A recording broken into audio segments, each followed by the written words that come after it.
The blood tastes like copper and fear. I'm on my hands and knees on the subway platform, my vision swimming. One moment I was walking home from my double shift at the diner. The next, 3 men surrounded me at the top of the stairs, hands grabbed. I screamed. Then I was falling down concrete steps that seemed endless. Now I'm bleeding onto grimy tile at 2 a.m., and I can hear footsteps descending behind me. They're coming back. I try to stand, but my ankle screams in protest. I crawl toward the platform edge, some primal instinct telling me to hide in the tunnel. Blood drips into my left eye. My phone is shattered 3 feet away. Please, I whisper to no one. You're coming with me now. The voice cuts through my terror like a blade, low, authoritative, accented. I force my eyes open and see him, a man in a tailored charcoal suit, kneeling beside me as if blood-stained subway platforms are perfectly normal for someone wearing $1,000 shoes. His eyes are amber. Not brown, not hazel amber, like liquid gold. They scan my injuries with clinical precision. Marco, he says without looking away from me. The car, now. A second man appears and vanishes back up the stairs. The footsteps behind me have stopped. I glance back and see 3 men frozen at the bottom of the stairs, their faces showing something that looks like fear. Moretti, one of them says, the word heavy with meaning. The man beside me, Moretti, stands and buttons his suit jacket with deliberate calm. The 3 men retreat like shadows at sunrise. Gone. He extends his hand to me. Can you walk?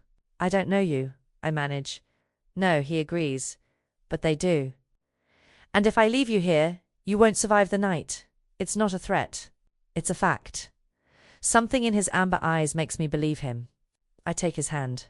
His grip is warm and steady as he pulls me up. When my ankle buckles, he catches me, one arm around my waist. Easy, he murmurs, and I smell his cologne cedar and smoke. A black Mercedes idles at the curb. The interior's cream leather and soft lighting, so removed from my reality it might as well be a spaceship. As we pull into traffic, Moretti makes a call. Carlo, I need the doctor at the penthouse in 15 minutes. No, not the hospital. Where are you taking me? I ask, my head pounding. Somewhere safe. I should go to the police. His jaw tightens. The men who attacked you aren't afraid of police. Then who are they afraid of? He turns to face me fully. Me. The city lights blur past as we drive toward a part of Boston I've only seen from a distance. I press my fingers against the cut on my temple, feeling blood still wet, and realize I've traded one danger for another. What's your name? He asks quietly. Sophia. Sophia Reyes. Dante Moretti. The name means nothing to me, but the way the driver's shoulders tense tells me it should. Dante makes 3 more calls in rapid Italian. I catch words problema, testimone, protezione. When he ends the last call, he looks at me with an unreadable expression. Those men tonight, he says carefully. Did they say anything before they attacked? I try to remember through the haze of pain, something about a delivery. And a name Constantine, maybe? Dante's face goes absolutely still. You're certain? I think so. Why? He doesn't answer, just looks out at the glittering city, his jaw set. Sophia, he says finally, before tonight, have you ever seen those men? Near your work, your apartment? I think back and remember. A black SUV parked outside the diner for 3 days straight. Men inside, watching. I'd told myself it was nothing. Maybe. There was a car, ... Dante closes his eyes briefly. When he opens them, something has shifted. A decision made. What's happening? I ask. Who were those men? People who don't leave witnesses, he says quietly. The Mercedes pulls up to a building so tall I can't see the top. The lobby is marble and modern art, with a doorman who nods at Dante like his royalty. As we step into a private elevator, I finally find my voice. I want to go home. Dante presses the button for the penthouse. When he looks at me, his amber eyes hold something that might be regret. I know, he says softly. But if I take you home tonight, Sophia, you'll be dead by morning.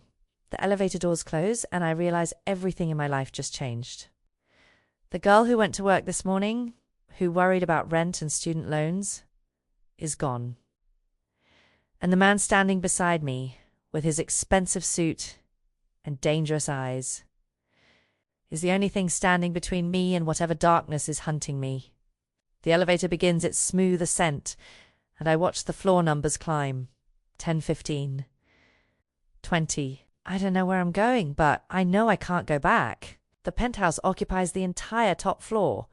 When the elevator doors open directly into the apartment, I forget to breathe. Floor-to-ceiling windows showcase Boston Harbor glittering below like scattered diamonds. The space is all clean lines and expensive minimalism. Charcoal sofas, marble counters, art that probably costs more than I'll make in my lifetime. Sit, Dante says, guiding me to a leather chair. The doctor will be here shortly. I don't need a doctor. I need to understand what's happening.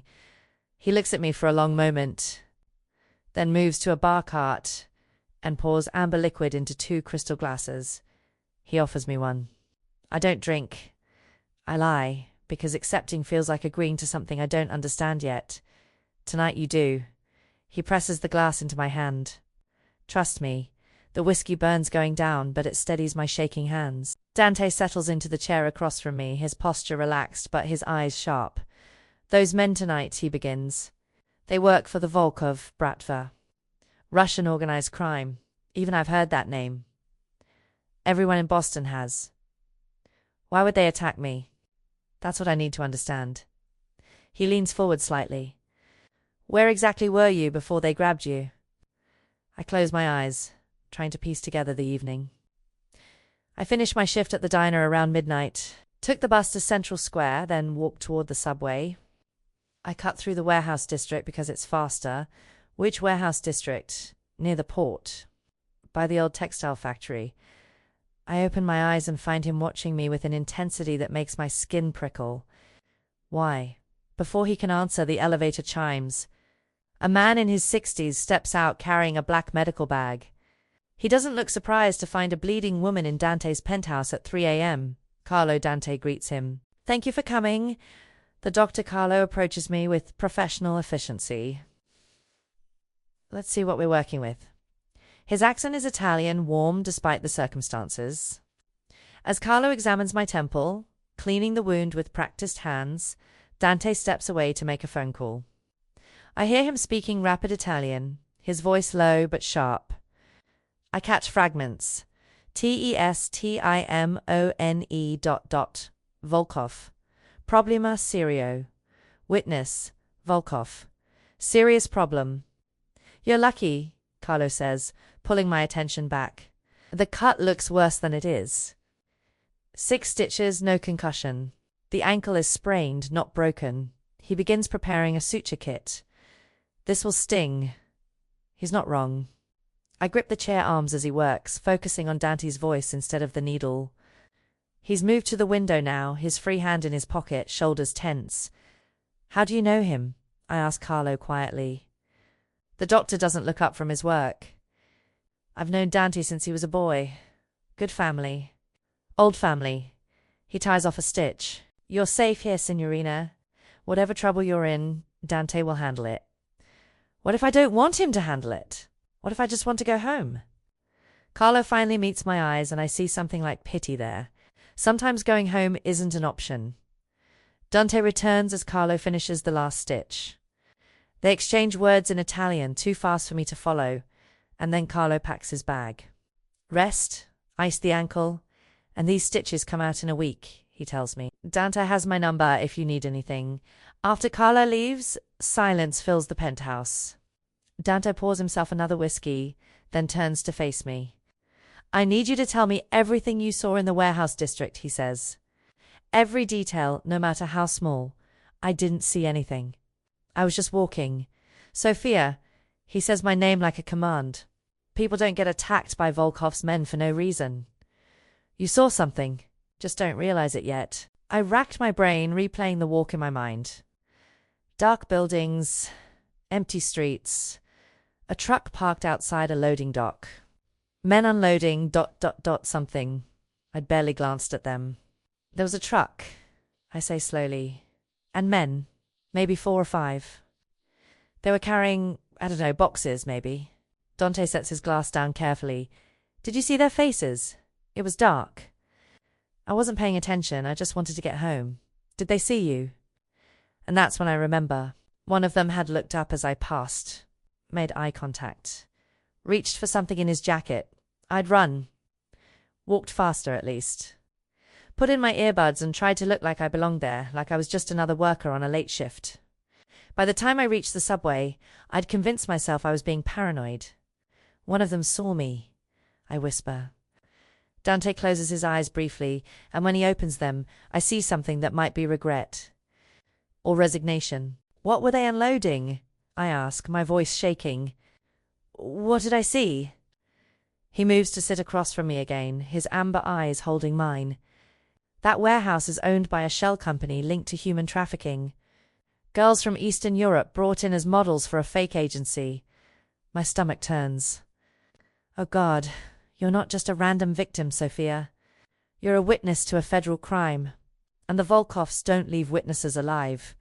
The words hang in the air between us, heavy with implication. I think about my tiny apartment in Dorchester, my mother in the nursing home, my shifts at the diner where I know every regular's coffee order, my small, simple life. How long?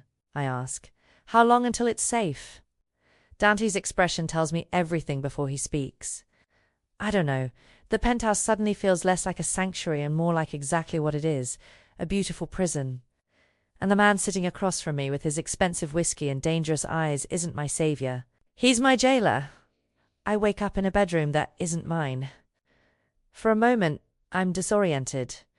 The sheets are too soft, the ceiling too high, the silence too complete. Then it all rushes back. The attack, the blood, Dante Moretti's amber eyes telling me I can't go home. I sit up slowly, testing my ankle, swollen and bruised, but I can put weight on it. Someone, probably the silent housekeeper I vaguely remember from last night, has left clothes folded on a chair. Designer labels, exactly my size. The precision of it unsettles me. The smell of coffee draws me out of the bedroom. I find Dante at a dining table that could seat 12, dressed in a crisp white shirt and dark slacks, reading something on a tablet.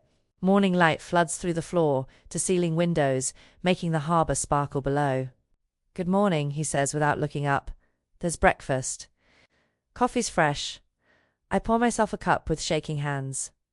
The table is set with pastries, fruit, and things I can't even name. It feels surreal, like I've stumbled into someone else's life.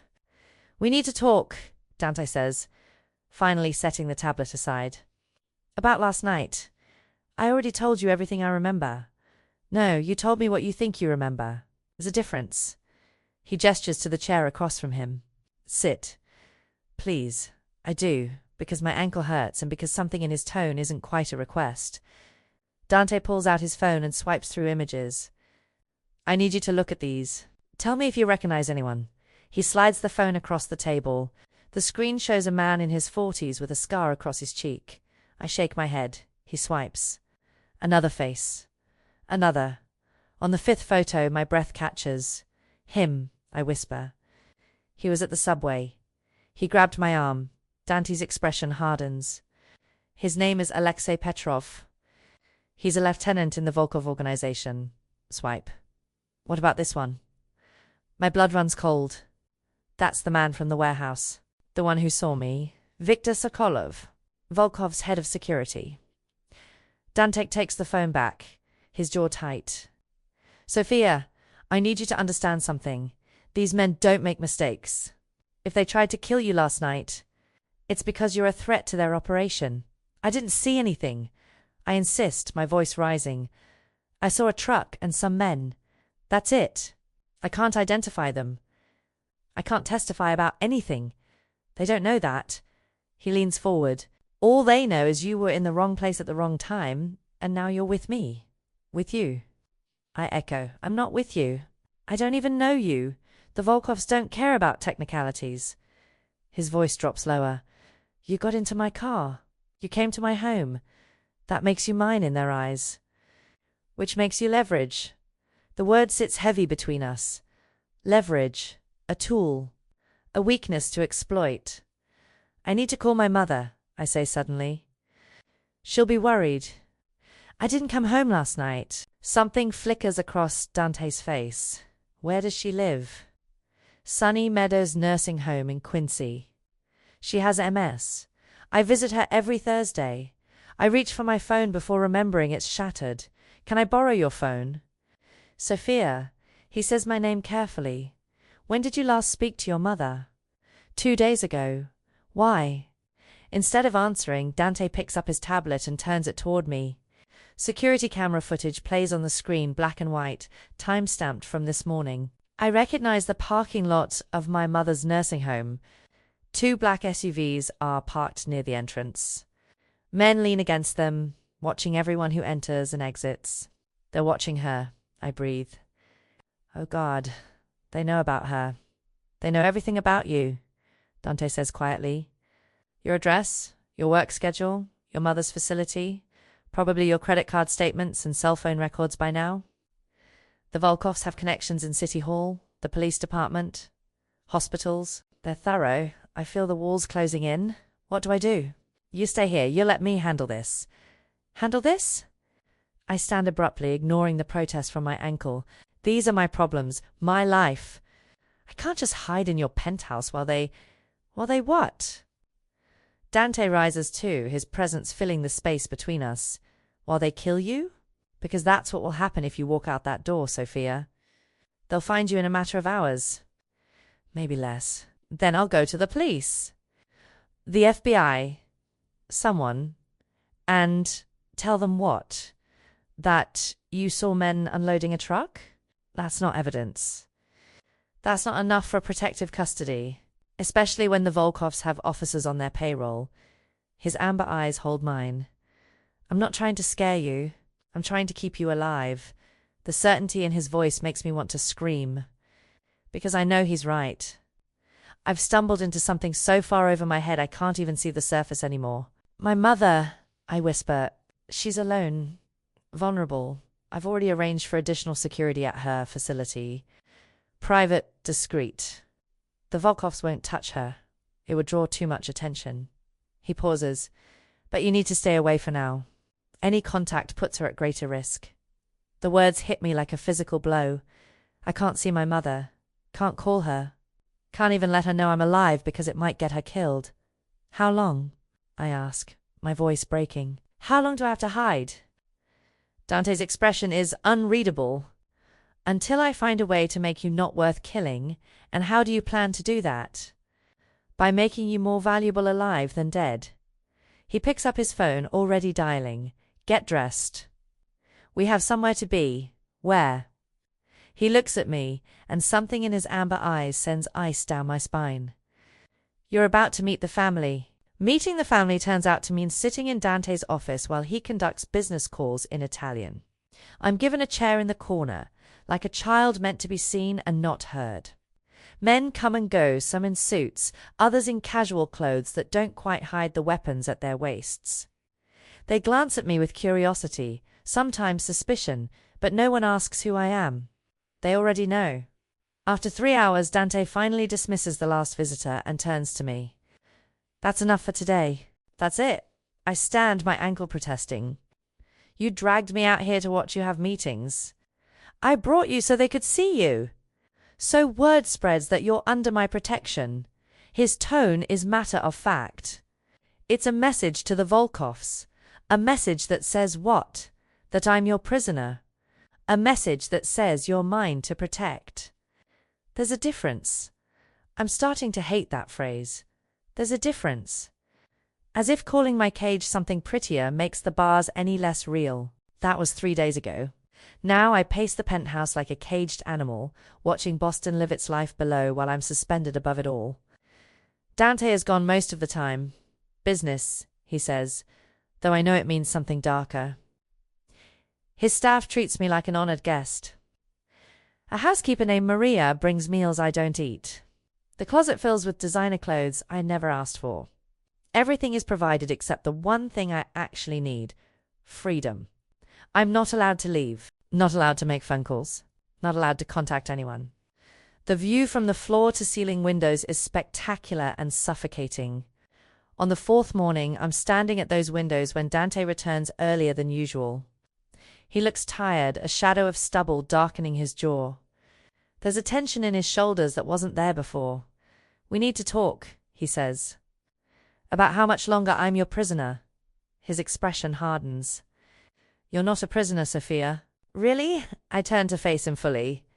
"Because I can't leave, can't call anyone, can't even check on my own mother.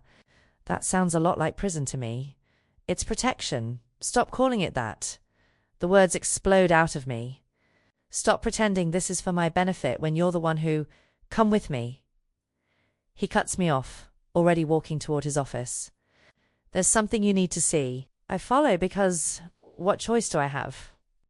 His office is dark wood and leather, with monitors built into one wall that I hadn't noticed before. Dante touches a screen, and surveillance footage fills the displays. My apartment building. My breath catches. 3 black SUVs are parked on the street. Men in casual clothes loiter near the entrance, too watchful to be normal residents. One of them is looking directly at my third-floor window. "They've been there for 2 days," Dante says quietly. Waiting, he swipes to another feed. The diner where I work. 2 men sit in a booth near the window, nursing coffee that's probably cold by now. I recognize one of my co-workers, Jenny, wiping down tables. She has no idea she's being watched. "They're questioning everyone you know," Dante continues. "Co-workers, neighbors, the guy at the bodega where you buy coffee every morning." Another swipe. My mother's nursing home. My heart clenches. The same black SUVs from before, the same men watching the entrance. "They're looking for you," he says. "And they're using everyone you love as bait." I sink into the leather chair, my legs suddenly weak. Jenny doesn't know anything. My neighbors barely know my name. This is insane. The Volkovs are thorough. They'll question everyone until they find a thread to pull. Dante leans against his desk, amber eyes fixed on me. "They know you're somewhere. They know someone helped you. They're waiting for you to make contact, to slip up, to care more about the people you left behind than your own safety. So what am I supposed to do? Just hide here forever while they terrorize innocent people?" "You stay alive," he says simply. "That's what you do. Because the moment they find you, everyone in those surveillance feeds becomes collateral damage. The weight of it crushes down on me. Every person I've ever known, every casual acquaintance, every friendly face, all of them potential targets because I witnessed something I can't even fully remember." "How long?" I whisper. Dante is quiet for a moment. "I'm working on it. That's not an answer. It's the only one I have right now." He moves to pour himself a drink, the amber liquid catching the light. "The Volkovs are pushing into Boston harder than we anticipated. They want territory, and they want to send a message to anyone who might interfere.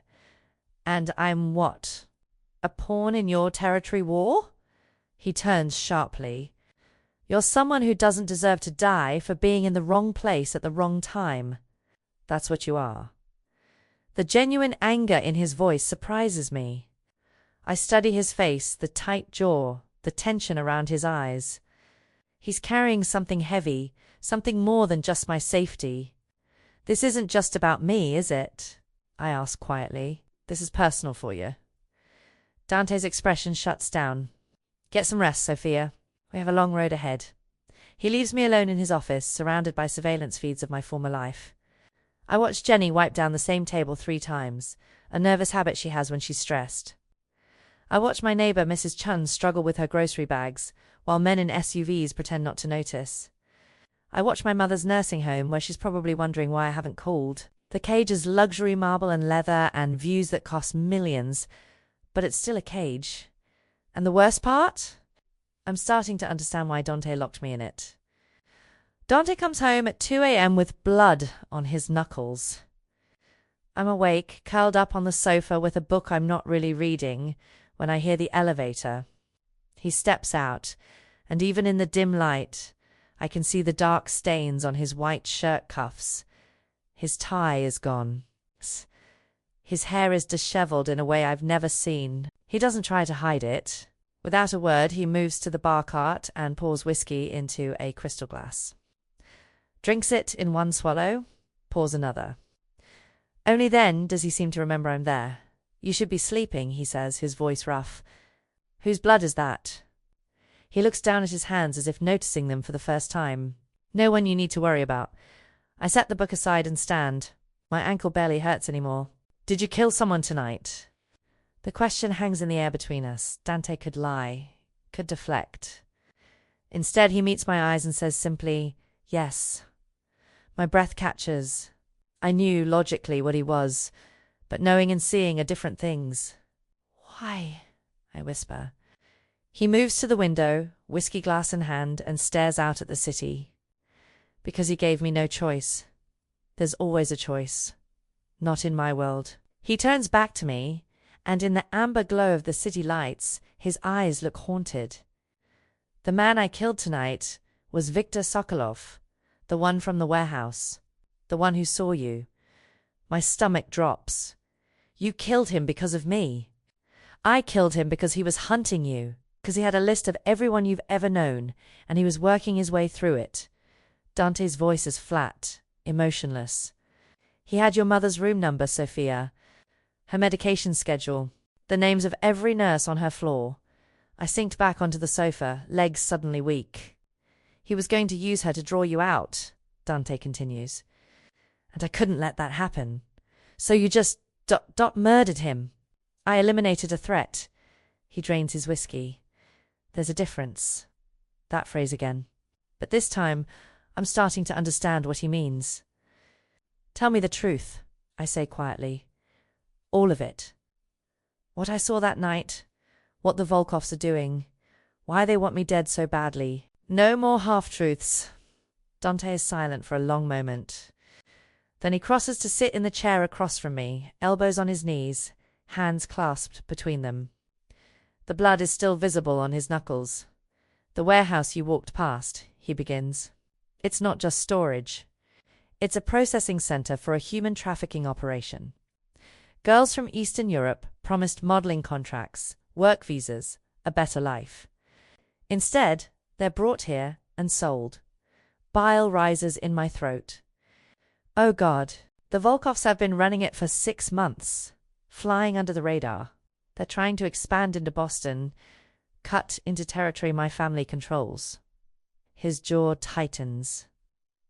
The ports, the docks, the shipping routes, we've managed them for 3 generations. The Volkovs see opportunity in disruption. Your family, I repeat, the Morettis, your mafia. Yes, no hesitation, no apology. My grandfather came from Sicily in the 1950s, built an empire. My father expanded it. Now it's mine to protect. The confession should terrify me. Instead, I feel a strange sense of clarity, like puzzle pieces finally clicking into place. What did I see that night? I ask. Specifically, a shipment arriving. 23 girls between the ages of 16 and 24. You saw them being unloaded from the truck. His voice drops. You weren't supposed to be there. You weren't supposed to survive the walk home. But I did, because you found me. Because they made a mistake going after you on my route home from a meeting. He leans forward. I saw them grab you. Saw them throw you down those stairs. And I knew what? His amber eyes hold mine, intense and unwavering. That you were a witness. That they'd never stop hunting you. That the only way to keep you alive was to make you untouchable. By claiming me as yours, I say slowly. By making me leverage. You were leverage, he corrects softly. Or you were supposed to be. A strategic asset to protect, nothing more. My heart pounds. And now? Dante stands abruptly, moving back to the window, putting distance between us. His shoulders are rigid, his reflection ghostly in the glass. Now you're someone I can't let go, he says quietly. Even when I should. The words settle over me like a physical weight. I think about the last week. The way he looks at me when he thinks I'm not watching. The gentleness in his hands when he helped me with my ankle. The fury in his eyes when he talked about the men who hurt me. This isn't just protection. This stopped being just protection days ago. Dante, I start, but he shakes his head. Don't make this more complicated than it already is. He finally turns to face me. You need to understand something, Sophia. I'm not a good man. I've done things that would make you run if you knew the details. And tonight, I killed someone with my own hands because he threatened what's mine. I'm not yours, I say, but the words lack conviction, aren't you? He moves closer, slowly, like he's giving me time to run. You're living in my home, wearing clothes I bought, protected by my name. You've been mine since the moment you took my hand on that subway platform. He stops in front of me, close enough that I can smell the whiskey on his breath, see the flecks of gold in his amber eyes. The question is, he says softly, what are you going to do about it? My mouth goes dry, because he's right. About all of it. I've been his from the beginning. I just didn't want to admit it. And God help me, I'm not sure I want to change that anymore. I don't answer Dante's question. Instead, I retreat to my bedroom and lie awake until dawn, replaying his words. You've been mine since the moment you took my hand. The scary part isn't that he said it. It's that some part of me believes it's true. Morning brings an unexpected visitor. I'm in the kitchen attempting to make coffee when the elevator chimes. A tiny woman with silver hair and sharp dark eyes steps out, followed by Marco carrying shopping bags. She's dressed impeccably in a navy dress and pearls, and when she sees me, her face lights up. Ah, so you are the girl keeping my grandson awake at night, she says in accented English, moving toward me with surprising speed. Before I can respond, she's cupping my face in weathered hands, examining me like a precious artifact. Bella, very beautiful. And the eyes, such strength.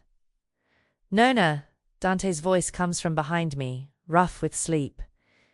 He's wearing only pajama pants, his hair disheveled, the professional mask completely gone. I wasn't expecting you. Clearly, she releases me to kiss both his cheeks. You look terrible, Tesoro. When did you last sleep? I slept fine. Lies. She turns back to me. I am Bianca Moretti, Dante's Nona. And you are the mysterious Sophia I hear whispers about. I glance at Dante, who looks resigned. Coffee, Nona? Espresso. Strong. She settles at the dining table like a queen claiming her throne. Sit, Sophia. Tell me about yourself. Don't worry. Dante can make his own coffee.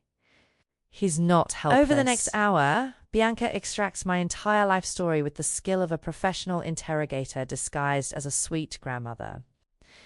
She asks about my mother, my work, my dreams before all this happened.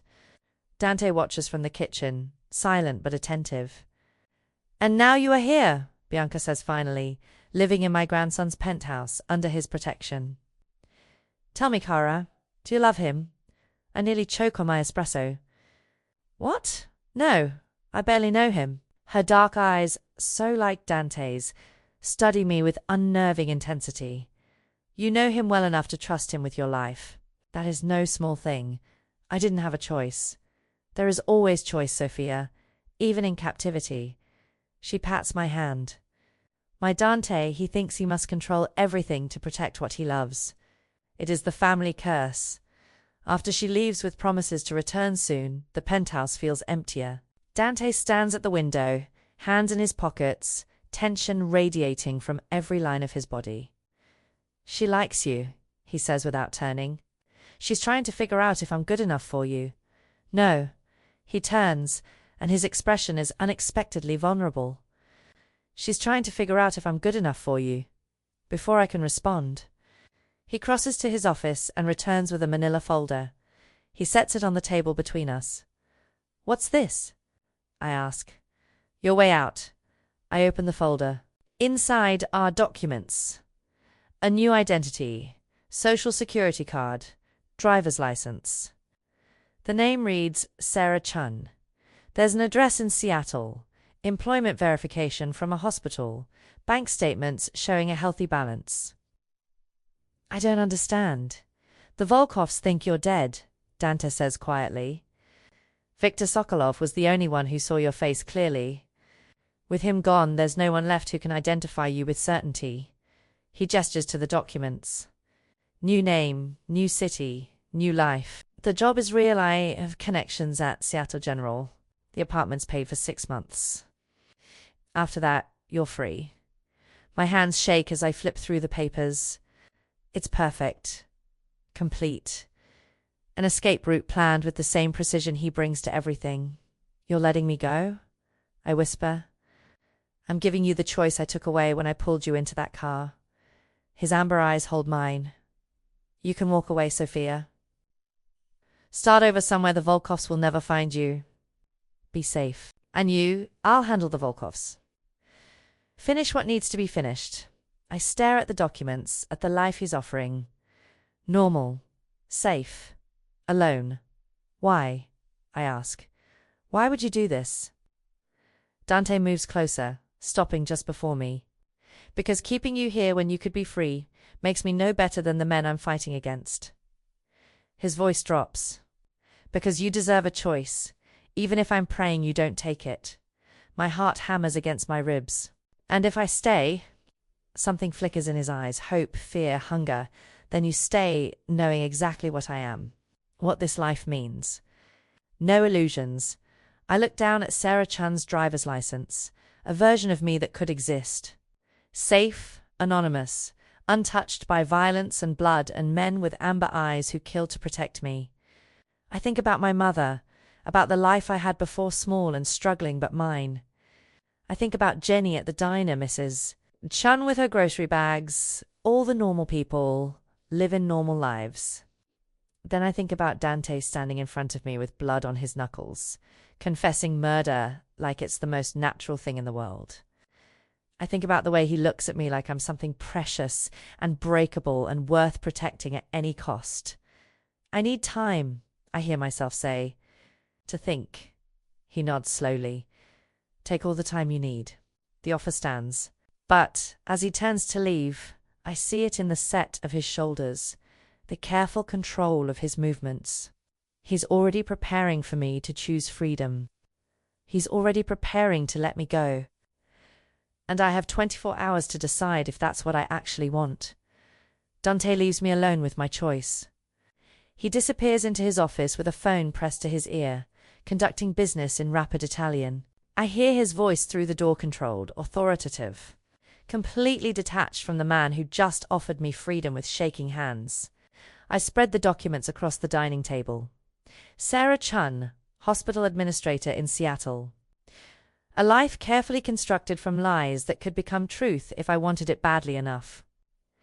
I pick up the new driver's license and study the photo. It's me, but taken from one of the surveillance photos Dante showed me. They've altered it subtly, changed my hair color digitally, adjusted the shadows. Sarah Chun looks like Sophia Rias's quieter sister, someone who's never seen the inside of a penthouse or watched a man confess to murder. Someone safe. I spend the day trying to imagine it. Seattle rain instead of Boston snow. Hospital corridors instead of marble floors. A life where the most dangerous thing I face is a difficult patient or a broken coffee maker. Normal. Boring. Alone. By evening, I'm standing at the floor-to-ceiling windows watching the city lights flicker to life below. People down there are living ordinary lives, worried about bills and traffic and what to make for dinner. Not about Russian gangsters or blood on knuckles or men who killed to protect you. I used to be one of them. The elevator chimes. Dante steps out in a fresh suit, his mask firmly back in place. He doesn't ask about my decision, just moves to the bar cart and pours 2 glasses of wine. I have to go out tonight, he says, offering me one. Business that can't wait. Marco will be here if you need anything. What kind of business? I ask, taking the glass. His expression hardens slightly. The kind you don't need details about because I'm leaving anyway. Because you deserve the option of ignorance. He sets his untouched wine down. Some things, once you know them, you can't unknow. I take a sip, the wine rich and probably expensive. Everything in Dante's world is expensive. And if I stay, will you still try to protect me from the truth? Something flickers across his face. If you stay, you'll see all of it. The good, the bad, the irredeemable. No filters. Sounds terrifying. It should. He moves toward the elevator, then stops, his back to me. For what it's worth, Sophia, Seattle is a good city. Rainy, but good. You'd be happy there, eventually. The word eventually hangs in the air like a challenge. Dante, I start, but the elevator closes before I can finish. I'm alone with my decision, and Marco stationed discreetly by the door. The hours crawl past. I try to read, try to sleep. Try to imagine boarding a plane tomorrow with nothing but a new name and the memory of amber eyes that saw too much. At 2 a.m., the elevator chimes again. Dante steps out, and my breath catches. His suit jacket is gone. His shirt is untucked, sleeves rolled to his elbows. There's a darkness in his expression that wasn't there before, something raw and exhausted. He sees me curled on the sofa and stops. You're still awake. So are you. I stand, my decision crystallizing in that moment as I look at him. This complicated, dangerous, protective man who offered me freedom even though it would destroy him. Where did you go tonight? Cleaning up loose ends. Making sure Seattle would actually be safe for you. He runs a hand through his hair. It will be. I've made certain of it. You are protecting me even after I leave. Old habits. His smile doesn't reach his eyes. I cross to him, my heart pounding. The documents are still spread on the table behind us, Sarah Chun's entire life, waiting to be claimed. I'm not going, I say quietly. Dante goes completely still. What? Seattle, the new identity. I'm not taking it. I step closer, close enough to see the gold flecks in his amber eyes. I'm staying here. With you, Sophia. My name sounds like a warning. You don't understand what you're choosing. Yes, I do. My voice is steady now. I'm choosing the cage, the beautiful, dangerous, impossible cage. Because you're in it with me. His jaw tightens. This life, my world, it's not safe. It's not normal. I don't want normal anymore. I reach up and touch his face, feeling the stubble rough against my palm. I want this. You. Even knowing what it costs. For a moment, he just stares at me like he's afraid I'll disappear. Then his hand covers mine, pressing it harder against his cheek. Once you make this choice, he says, his voice rough, there's no going back. You'll be mine, Sophia. Completely. In every way that matters. I know. I smile, and it's the most honest thing I've felt in days. I'm counting on it. Something breaks in his expression, the last wall of control crumbling. His other hand cups my face, thumb brushing my cheekbone with devastating gentleness.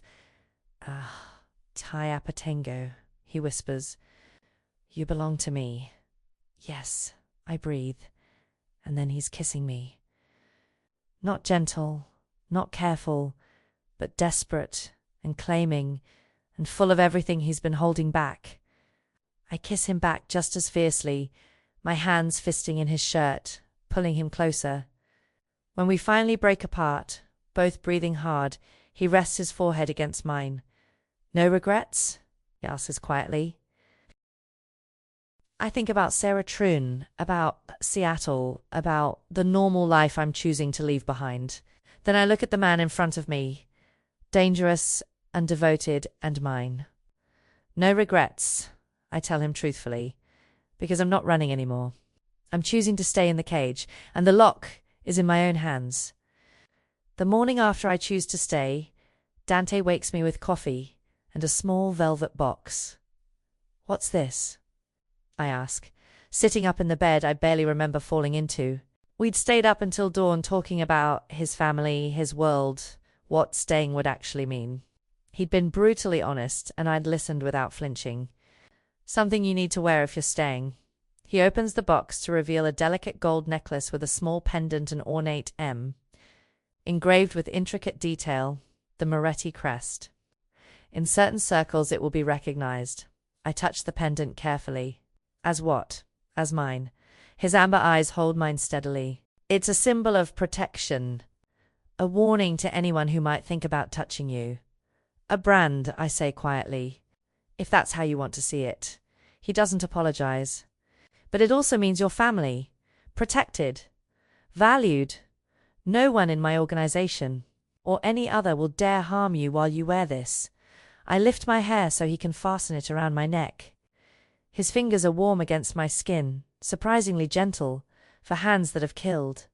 When he's done, I touch the pendant. It sits just below the hollow of my throat, cool against my skin. There's no taking this back, he warns. Once you wear this publicly, everyone will know. Good, I say, meeting his eyes. Let them know. Something like pride flashes across his face before he kisses my forehead. Get dressed. We have somewhere to be. Somewhere turns out to be a restaurant in the North End, Old Boston. Brick buildings and narrow streets that smell like espresso and fresh bread. Dante leads me inside a place with no sign, just a red door that opens at his knock. Inside, a dozen men rise from tables as we enter. They're all ages, all watching me with varying degrees of curiosity and assessment. At the head table sits an older man with silver hair and Dante's amber eyes. Uncle Enzo, Dante greets him. This is Sophia.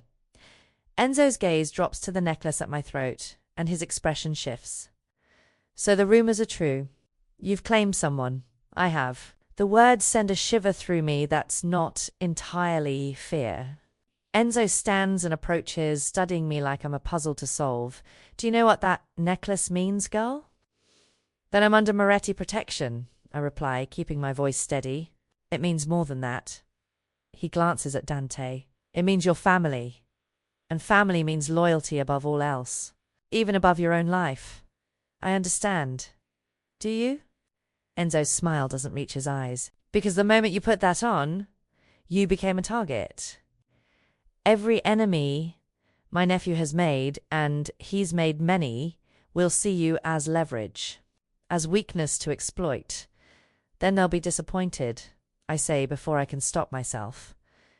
I'm not weak. A ripple of surprise moves through the room. Then Enzo laughs, genuine and warm.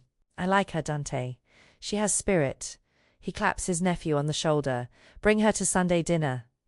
Your Nona will want to interrogate her properly. Over the next hour, I meet Dante's inner circle. His cousin Marco, who I already know, his business partner Alessandro.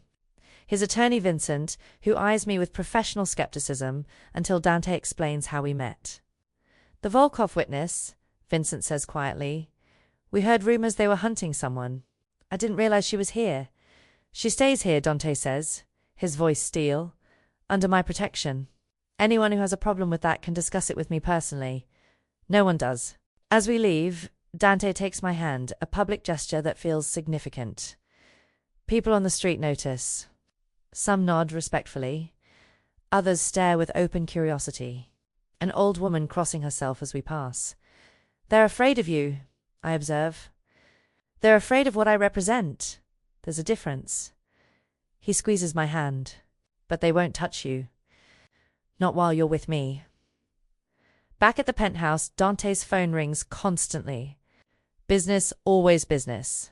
I'm curled on the sofa when he finally ends the last call and joins me. What happens now, I ask. Now that everyone knows I'm yours?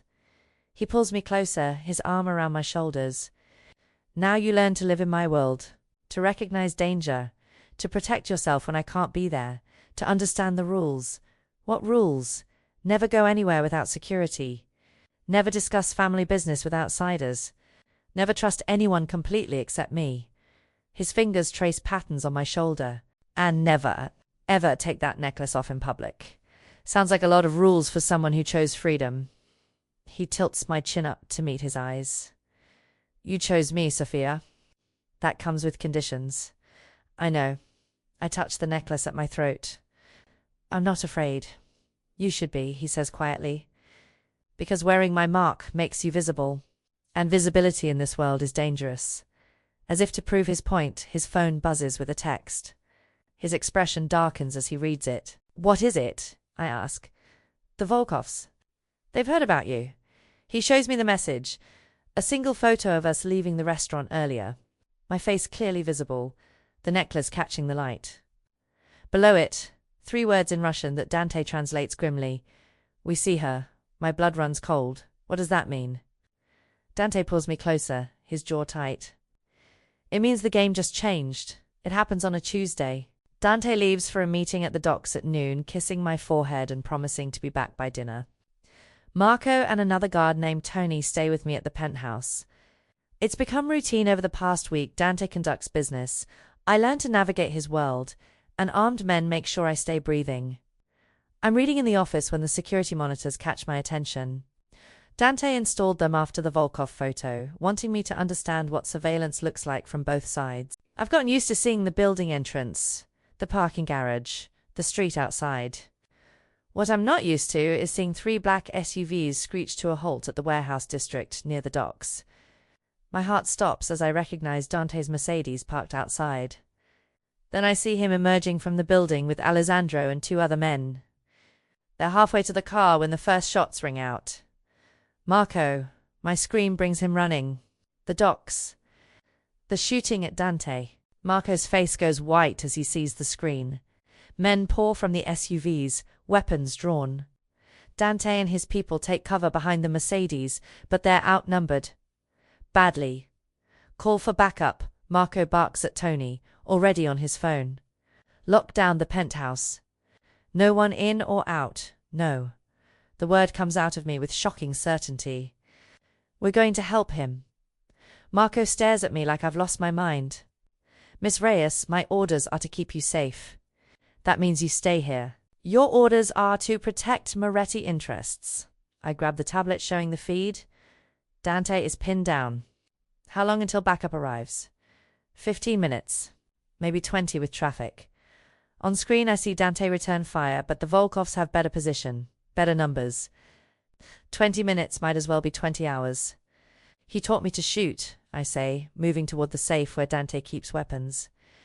He taught me to handle myself. What good is any of that if I hide while he dies? This is insane, Marco says, but he's already grabbing his keys. The drive to the docks is a blur of screeching tires and Marco shouting orders into his phone. Tony follows in a second car. Clutch a Glock that feels both foreign and familiar in my hands, my heart hammering against my ribs. This is insane. This is suicide. This is everything I shouldn't be doing. But I chose this life. I chose him. And that means something. We arrive as gunfire echoes off shipping containers. Marco positions our car to provide cover. And I see Dante's face through the shattered Mercedes window streaked with blood, amber eyes blazing with fury. Then he sees me. And those eyes go wide with horror. Get her out of here, he roars at Marco. No! I'm already moving, using the car as a shield like Dante taught me. You're outnumbered. Sophia, so help me God, his words are cut off by another spray of bullets. I return fire not to hit, but to draw attention, to give Dante's men a chance to reposition. Marco and Tony lay down cover fire, and suddenly the odds shift. The Volkovs aren't expecting reinforcements. Aren't expecting a woman in designer clothes to emerge from a car with a weapon raised. It gives Dante the opening he needs. His men move with lethal precision, and within minutes the shooting stops. The Volkovs retreat, leaving 2 of their own bleeding on the concrete. I'm shaking so hard I can barely hold the gun when Dante reaches me. His hands grip my shoulders, his face a mix of fury and relief. You could have died, he says, his voice rough. You should have stayed safe. So should you. My voice shakes. I wasn't going to watch you die on a security feed. Something shifts in his expression. The fury. Bleeding into something that looks like awe. You're insane. Completely insane. Probably. I touch his face, feeling blood that isn't his. But I'm yours. You said that yourself. That means I protect what's mine too. For a moment, he just stares at me. Then he pulls me against him, crushing me to his chest despite the chaos around us. I feel his heart pounding as hard as mine. Never again, he murmurs into my hair. Never put yourself at risk like that again. Then don't get ambushed, I say, and feel him huff a laugh against my temple. When he pulls back, his amber eyes hold something new. Respect, maybe. or recognition that I'm not just someone he needs to protect, someone who will fight beside him. "Let's go home," he says quietly, taking my hand. As Marco drives us back, Dante keeps my hand in his thumb tracing circles on my palm. Neither of us speaks. We don't need to. I proved something today. To him, to his men, to myself. I'm not a prisoner in a gilded cage. I'm a partner in a dangerous dance. And I chose every step of it. 3 months later, I stand at the floor-to-ceiling windows of the penthouse, watching snow fall over Boston Harbor, and I think about freedom. The real kind. Not the Seattle escape plan that Dante burned the day after I chose to stay. Not the normal life I left behind. But the freedom that comes from choosing your own cage and holding the key yourself. Behind me, I hear the elevator chime. Dante's home early, his coat dusted with snow, a slight smile on his face when he sees me. "You're thinking too hard again," he observes, crossing to wrap his arms around my waist from behind. "I can see it in your shoulders." I lean back against him, fitting perfectly into his embrace, just reflecting. On what? Everything I've lost. Everything I've gained. I touch the Moretti pendant at my throat. It never comes off now. Wondering if past me would recognize current me. His arms tighten slightly. "Regrets?" It's a question he asks sometimes, usually late at night when his guard is down. As if he's still waiting for me to realize the mistake I made and run. I turn in his arms to face him, studying the face that's become as familiar as my own. The amber eyes that see too much. The scar above his eyebrow from the doc's ambush. The mouth that can order deaths with one breath and whisper my name with the next. "You want an honest answer?" I ask. Something vulnerable flickers across his face. Always I think about my old life, the cramped apartment, double shifts at the diner, the constant worry about money. I think about Jenny, who called me last week from the number Dante finally let me use.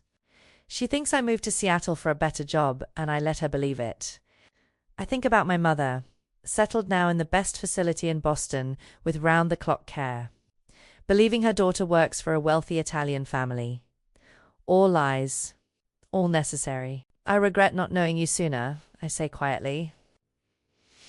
I regret the fear and the running and the wasted time before I understood what this was. "And what is this?" he asks, though I know he knows. He just likes hearing it. This is me choosing you. Every single day. I touch his face, feeling the familiar roughness of stubble. Choosing this life, this world, this beautiful, dangerous cage we've built together.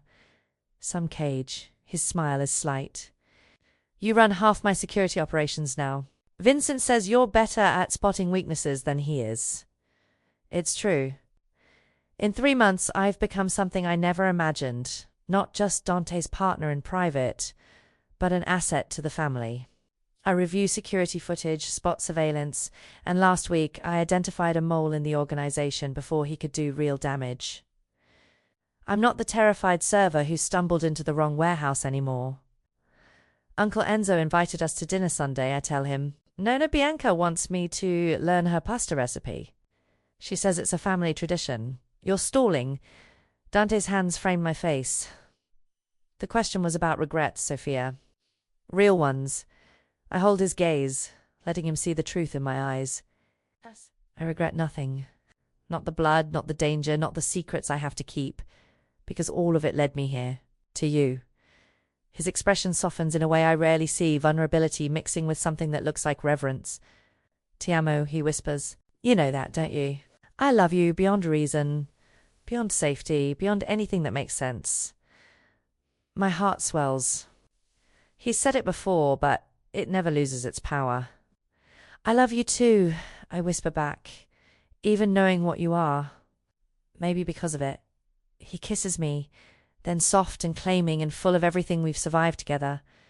When we break apart, both breathing harder, he rests his forehead against mine. "No going back now," he murmurs. "I don't want to go back." I smiled, genuine and unforced. "I only want forward. With you." Outside, snow continues to fall, blanketing the city in white. Somewhere down there, people are living ordinary lives, safe, predictable, free, in the traditional sense. But I'm up here in my chosen cage, with bars made of loyalty and locks I control myself. I'm dangerous now in my own right. Protected and protector both.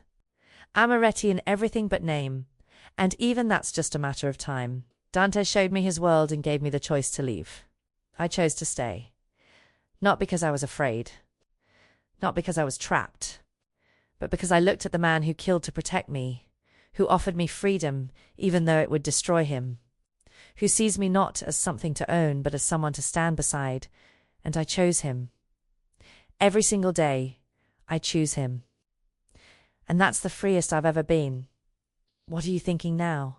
Dante asks, pulling me closer. I look up at him, this complicated, dangerous, devoted man who became my entire world, and smile. I'm thinking, I say softly, that I'd rather be caged with you than free without you. His answering smile could light the darkness. And as snow falls over Boston and the city glitters below, I know with absolute certainty this cage was never a prison. It was always freedom. I just had to choose to see it that way.